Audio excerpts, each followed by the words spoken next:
Hi all, it's I Do Psych, and I wanted to jump online and bring you a video about a very important warning that we received here in my home state of California about a earthquake that is predicted for actually today in either the San Francisco or Los Angeles area or both. Now this is very important information if you live in my area here. So take a look. This is the actual warning here. They're issuing a warning of a 5.5 to a 6.5 in San Francisco or Los Angeles on July 26th, that is today. And this is a really cool site too. It's called quakeprediction.com. And what I like about it is it gives actual risks and warnings and moderate, high, etc. for each region of our country as well as other countries. So as you can see here, it's got Alaska, Seattle, Eastern US, Japan, as well as of course California and this region.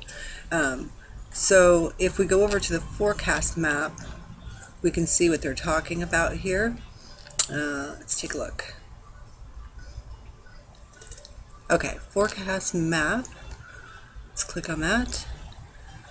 And you can see that they're saying that the highest risk is actually in San Francisco Bay from July 25th through the 27th, and then for Los Angeles the 24th through the 26th.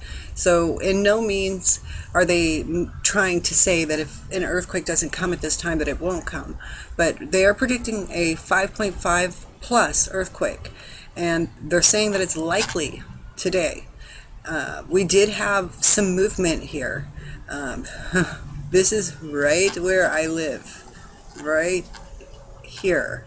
So needless to say, I'm talking to my kids about this and doing my last minute preparations just in case. It's always better to be prepared.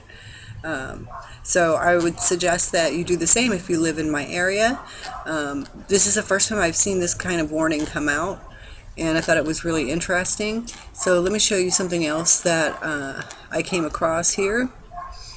This is actually talking about one of my prior videos that I did as well. The subject is basically about how animals can predict earthquakes. And if you don't believe this, let me just tell you right away that you're absolutely wrong. Of course, that's my opinion, but I think that you're wrong if you don't believe that animals can predict earthquakes and other natural disasters. This story from the BBC Nature News talks about how nesting toads actually picked up and left their area where during mating season, several days before earthquake occurred. And then the bizarreness of this is that they actually returned after the earthquake so that they could resume mating for that season. So researchers began to investigate chemical effects after seeing a colony of toads abandon its pond in this town in Italy in 2009, days before a quake.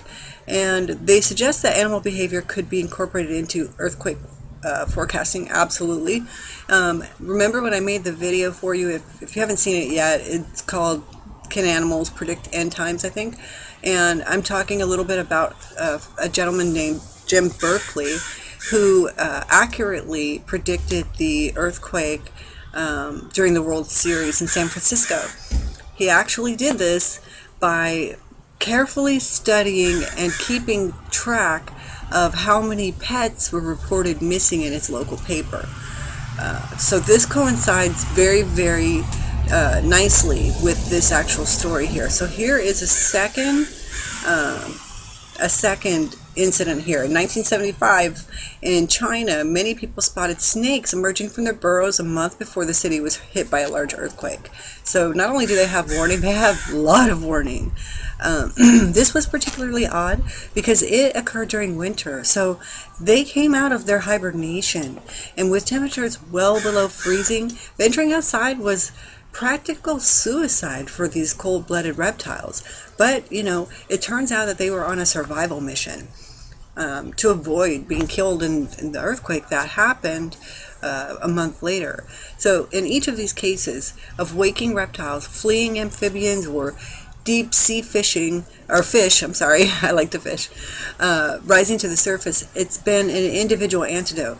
And so major earthquakes are so rare. Excuse me, I have an important phone call. I'll be right back. Okay, sorry about that. So anyway, as I was saying, that major earthquakes are rare, so the events surrounding them are almost impossible to study in detail. But going back to what I was saying about Jim Birkeland and the missing pets in his area that he studies, I believe it was mostly noted by like the San Jose News or Mercury News. Anyway, he's a good fellow to check out. He's very into this. So this researcher was contacted actually by NASA because of her study. So I just want you to listen to 1 minute of what she has to say here. Now, what do you make of this? You're a scientist observing the behaviour of toads in Italy each year. Then last year, not far from the town of L'Aquila, the toads mysteriously decamp from their breeding ground. 5 days later, a huge earthquake occurs. Then the toads return. What do those toads know about earthquakes that we don't? Well, Rachel Grant is the researcher from the Open University whose experience I've been describing. Good morning to you. Good morning. So you saw these toads basically disappear and you thought, what are they doing? Because you didn't know an earthquake was coming. Absolutely not. I was very surprised to see that they'd all gone. It's quite unprecedented. We've been studying these toads for 4 years at the same site, and it's never happened that they disappear during breeding before. I was very surprised. During breeding. And did you draw the connection between them disappearing and the earthquake as soon as the earthquake occurred? Not immediately. When the earthquake happened, it was kind of taking up my attention because it was quite a major event. My supervisor, my PhD supervisor, emailed me to say, "Are you okay?" after the earthquake. Right, so tell us what your theory is as to how the toads might have a clue as to an earthquake coming. I mean, is it little vibrations that their little feet can pick up through the ground, or what is it?